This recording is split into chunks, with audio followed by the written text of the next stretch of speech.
Good morning. I'm Brian Fisher, the Chief Communications Officer for Prince George's County, and today we're here to announce a major arrest, a 2020 murder that took place in Landover of 22-year-old Andre Lamont Cox, Jr. Joining us are Prince George's County Executive Aisha Braveboy, Prince George's County Police Chief George Nader, and Prince George's County State's Attorney Tara Jackson. We also have with us today Andre's parents, Mr. Andre Cox Sr. and Miss Shakita Robinson. Speaking with us first will be our County Executive, Aisha Braveboy. Thank you all so much for being here. And first, to the parents of Andre Cox Jr., thank you for believing in us, for trusting us, for praying with us, and for never allowing anyone to forget your son. His legacy lives on, and we appreciate you being here today. We know it's not easy, but it's the duty that you owe to him and that we all owe to our community, and I really appreciate it. On October 27, 2020, officers responded to the 3200 block of 75th Avenue for a shooting. The victim, later identified as Andre Cox Jr., was located outside suffering from multiple gunshot wounds and unfortunately died. An arrest warrant for Dayvon Gordon was issued shortly thereafter. But unfortunately, he was not able to be located at that time. Extensive efforts over the years to locate him had previously been unsuccessful. But that did not deter us or his parents. And recently, the Prince George's County Police Department, the U.S. Marshal Service, and the victim's parents made a public plea for information in the search for Gordon. And let me say thank you to all of our media partners here. You really assisted us in identifying witnesses that could locate Mr. Gordon. And through various investigative techniques, the Prince George's County Police Department's Fugitive Unit, which is part of the U.S. Marshal Service Capital Area Region Fugitive Task Force, we were able to locate and arrest Mr. Gordon on Tuesday in the District of Columbia. The state's attorney will talk about some of the efforts that her office will do to ensure that he is brought to justice here in Prince George's County, and I'll allow her to speak to that shortly. But what I want to really bring home is that no case in Prince George's County is ever cold. No unsolved or a case where there is someone who has not yet been brought into custody. At no point do we not search or look for the individual, because our goal is to bring justice to the individual who was the victim, their family, their loved ones, and our greater community. This was a 22-year-old. And as someone who's north of 50 now, I know that 22 is basically a baby. He was a baby. And although he was technically an adult, he was a baby in the eyes of his parents and someone who should still be here. He should still be here. And so while at this point, what we have to focus on is getting justice, we also want to send a strong message that life is valuable and important. And that if you take a life in Prince George's County, we will find you. We have arguably the best homicide unit in the country. They close more cases than most homicide units anywhere else in America. We have an excellent prosecutorial history here in Prince George's County of prosecuting these cases, so you're not going to get away with it. You're not going to get away with it. And today's announcement of the arrest of 34-year-old Dayvon Gordon sends that message clearly home to everyone. So please value not only your potential victim's life, but value your own. Because individuals who commit murder here in Prince George's County, they don't get to come home. Because we care about the safety and security of our community. And we want to send a strong message here that this kind of behavior will not and cannot be tolerated. So again, thank you to the parents. We appreciate you. We appreciate your patience, and just your understanding that justice that may be delayed is not necessarily justice denied. And that's what happened in this case. There will be justice, and we appreciate, again, you being here. I will now ask the Chief of Police, George Nader, to come forward, and if I could, is Lieutenant King in the room? I wanted to thank Lieutenant King for his hard work, his dedication to this case. We know it is not easy to follow cases multi-year, but you were the lifeline for this family and for this community to ensure that justice was served. So I want to personally say thank you. And Chief?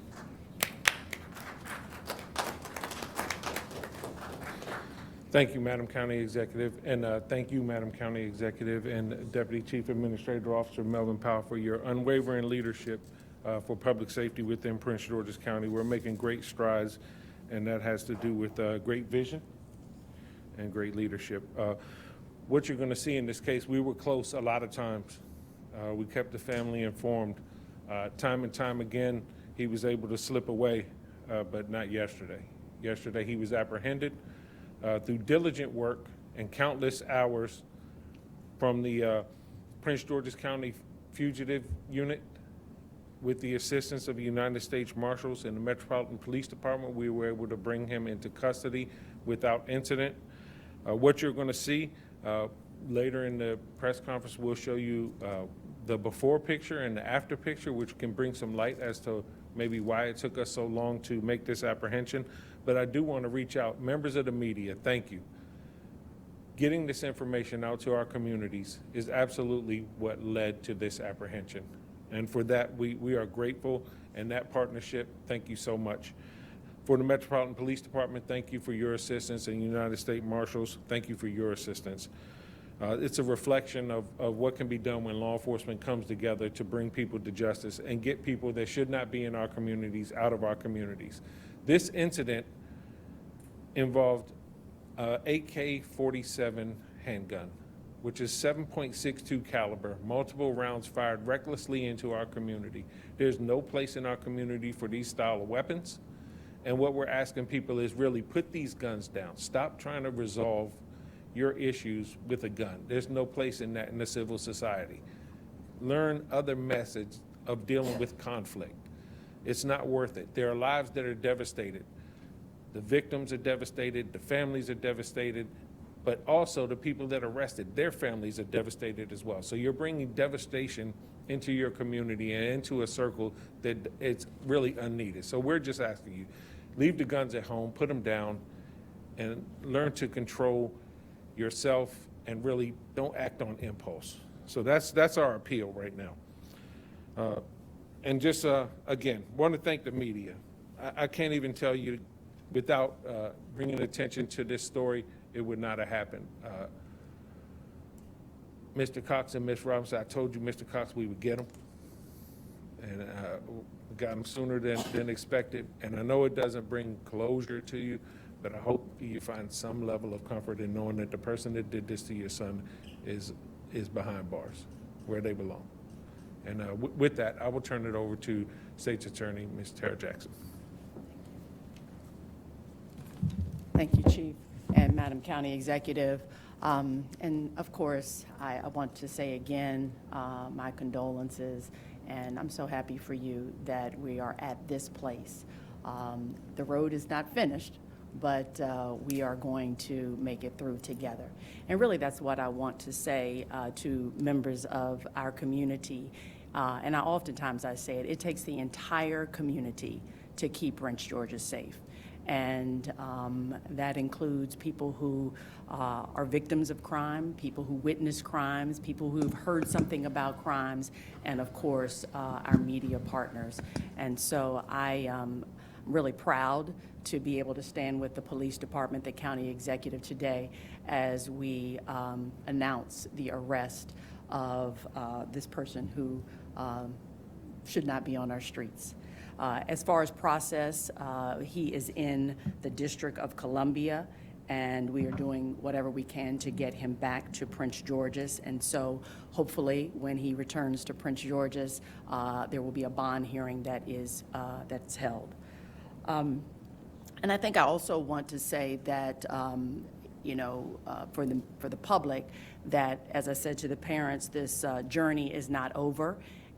We need to make sure that we're able to bring justice to this situation, which means that we, the prosecutor's office, will evaluate the case, evaluate the evidence in the case, and then make a proper determination as to what should be charged, formally charged, and then go from there. And so I, again, appreciate the cooperation of all of our partners in this, not only law enforcement, but our community. The last thing that I'd like to say is that Madam County Executive mentioned cold cases, and I tell you, our cold case unit, or maybe we can call it warm case unit because we like to keep the cases warm. They are phenomenal. They are phenomenal, and our office works on a regular basis. This community should know that if we don't arrest early on, we're continuing to try and find these persons that are harming people in our community. And so we're working together as a team to make sure that family members have some level of peace in the justice system. So thank you, and thank you to my partners.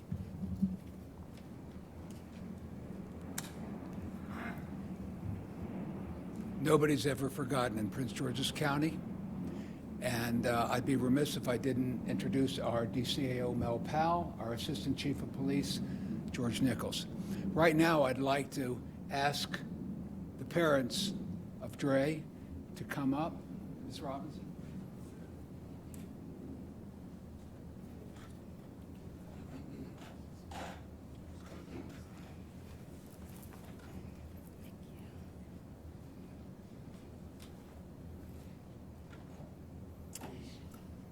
First, I must give honor to the Lord and Savior Jesus Christ, because without him, we wouldn't be here today.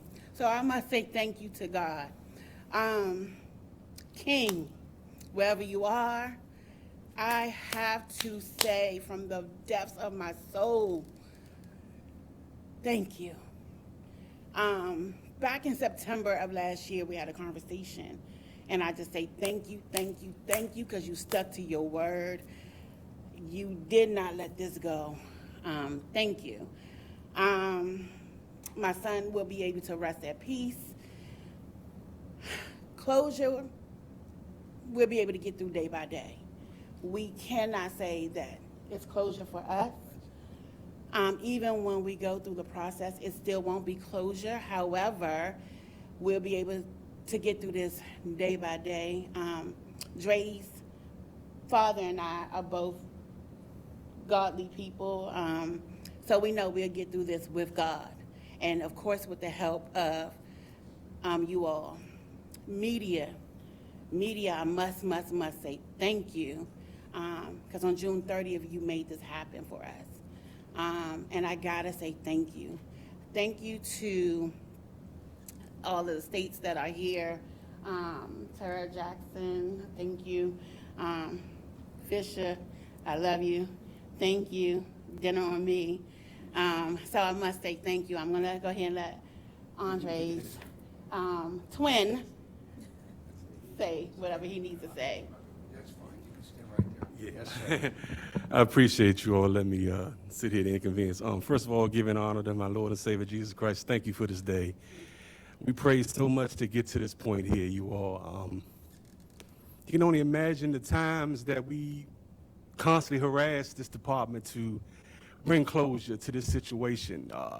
Years would pass after years after pass, and it got to a point that we thought that actually this day may not never come. So to actually be here sitting today and being able to actually witness it, God kept us around long enough to see this through. And today is a great day, you all. It's a great day, but the job is not done. The job is not done. The fight is only beginning. Justice will be served for us and the family when we get a conviction. And that's what we are praying for now. That's what we are looking forward to now. That's what we will hold on to God's unchanging hand until that time comes. I said 3 weeks ago that I wanted to see this through, and we in the family will see this through. Again, my gratitude to the PG Police Department, the Fugitive Task Force, Lieutenant King, Detective Burns, Lieutenant Goudreau, Mr. Fisher, his whole team, the media that came 3 weeks ago and did this, Mr. Channel 7, all of you all, thank you for this day. We appreciate you so much. Thank you. Thank you very much. Now, because this is an ongoing investigation and what it's about, I don't want to do anything or say anything to interfere with the state's attorney's process. We're going to take questions, but we're going to be limited in what we can say. But please, if you have questions, Bob Barnard. Can you ask Chief? Sure, thanks. How were you able to identify him as a suspect so quickly, and literally what took so long to get him? Why, in today's day, you would think nobody can hide that long. Yeah, so the one thing I say, in today's modern times, not talking specifically about this case, but we know that there are cameras everywhere. We utilize every aspect that we can to identify an individual. He was identified very early on, within 30 days. And then how he was able to evade us for was almost 6 years. What we're doing is looking into whether or not he got assistance from people, and if those people gave him assistance, if they knowingly gave him assistance, and if that's able to bring forward to a prosecutorial state, we will do that. So we are looking at that. But like I said, we were close on many occasions. He just was able to evade us. But if you look back to the right and to the left, you see the difference. So there's a significant difference in appearance. But the great work of these detectives and the drive that they had to bring this case to a close is what was able to make this apprehension yesterday. So, given that the fact that his appearance is so different, do you suspect he may have had some sort of facial changes done to his face? No, we don't have any evidence of that. What we believe is just when you're on the run for 5 years, sometimes it gets a little tough, and that wears on you. And that's what I think we see. I don't think we have any reconstruction of the face or anything. Sir? I was about to say, I don't think I need a mic, but I'll say it anyway.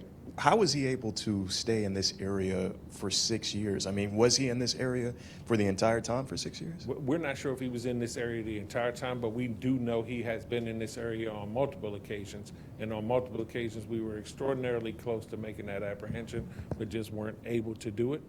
But now we're happy to say that he was safely brought in. No one was injured in this apprehension, so we're happy with that result.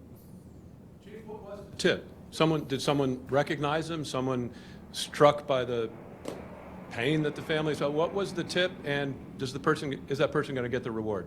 Yeah, and I think without getting into particulars about this case specifically, what I'll say is any time that you have the amount of attention that came from the media coverage on this case, it does a lot of different things. It makes people change their habits. It makes people change their behaviors. And at times we do get tips and pointed in the right direction, whether they be big or small.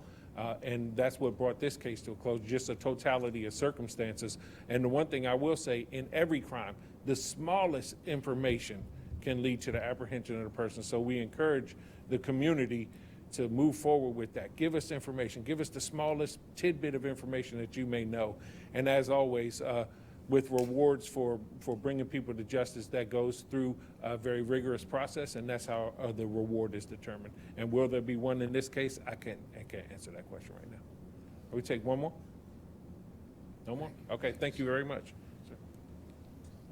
Again, we would like to thank the media for giving the police department a voice in our community, and we thank you all for coming today. And we thank the family for being here to support us. Thank you.